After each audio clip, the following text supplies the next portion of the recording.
multiple lockdowns was not the right thing to do, and it fucked the working class out of everybody. Right.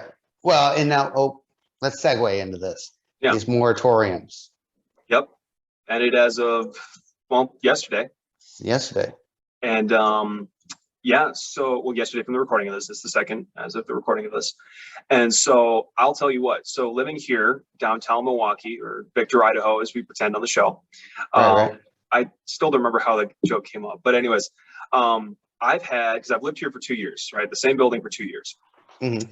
And I know all the homeless people here, right? Like I know most of their names. I at least recognize them. It's been all the same people pretty much since I moved here. Right. And today I left the apartment once and I saw 5 new people asking me for shit. They're dressed in much cleaner clothes. They're clearly embarrassed to have to be begging. Very much, it's very obvious they're new to this, right? And I'm like, holy shit. I did not expect this to happen this quick, but it's like, you know, I'm like, these are like couples with like their house pets. Like it's insane that already the impact is here.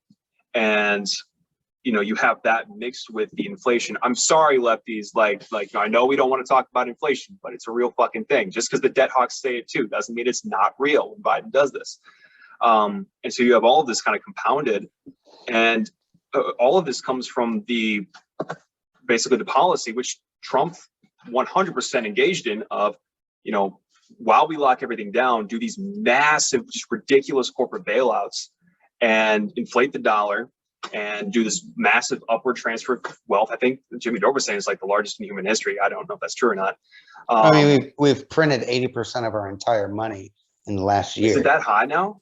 Yeah, it's bad. Fuck. Maybe it's not 80, but it's fucking, I mean, it was like 27 like a year ago, so I believe it. It's just like, I mean, you think about like $1 trillion. Never mind. I'll let you finish, and then we'll get into the fucking semantics. No, you go ahead. You go ahead. I like where you're going. Yeah, I think that it's gonna be a fucking disaster. Mm-hmm. I mean, the last year has already been a fucking disaster. You shut everybody out of their business.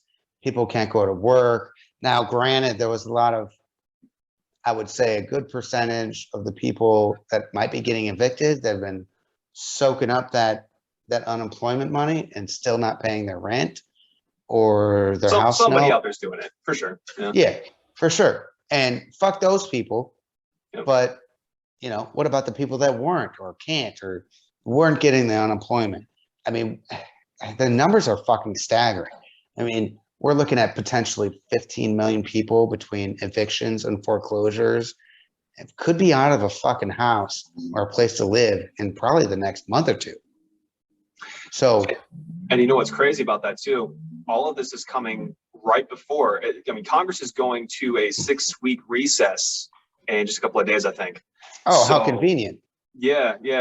So they're just sleeping on this. This is also when. So remember when. Because this is the same pattern. So when Biden was taking office, right, he was saying like something with like within the first week or something, we get 2,000 check, right, or first month or first week.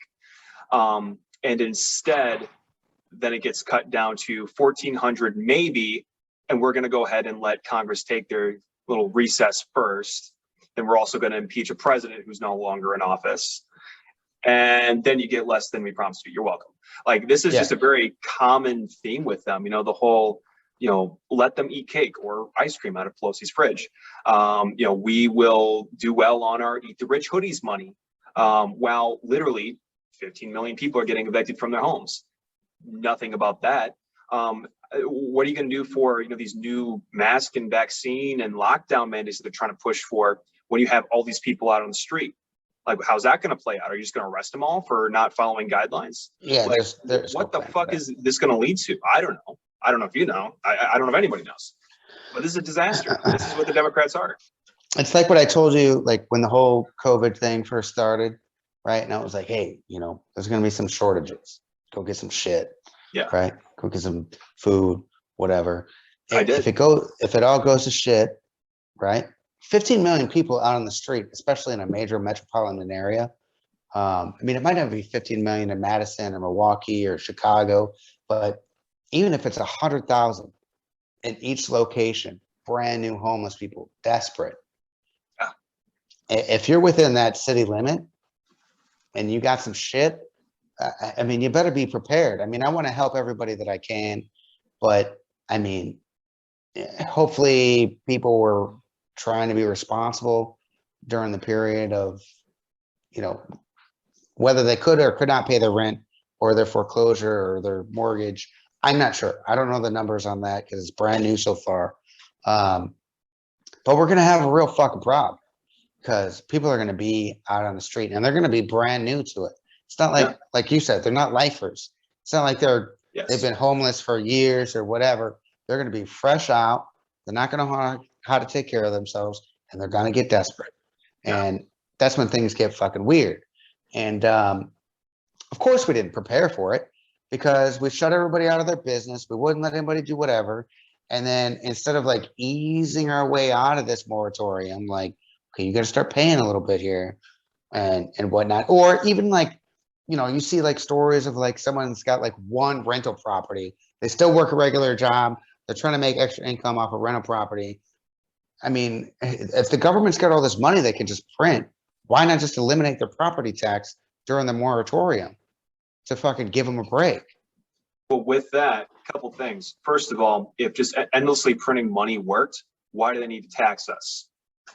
Think on that for a second. Yeah, no, if you could just move the decimal, why would we pay taxes? No, I mean, it's a big fucking sham, right? Big club, you ain't in it.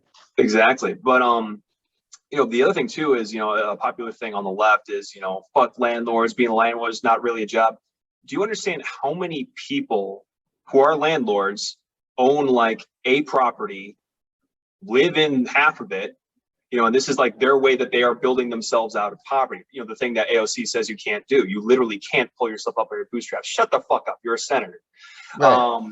But yeah, bartender to senator, like fuck off. Yeah, like I mean, here's the thing: are there shitty landlords? Are there slumlords? Absolutely. Oh yeah. Oh my God, no one is denying that. Anybody who has been renting long enough has a story. I mean, I do.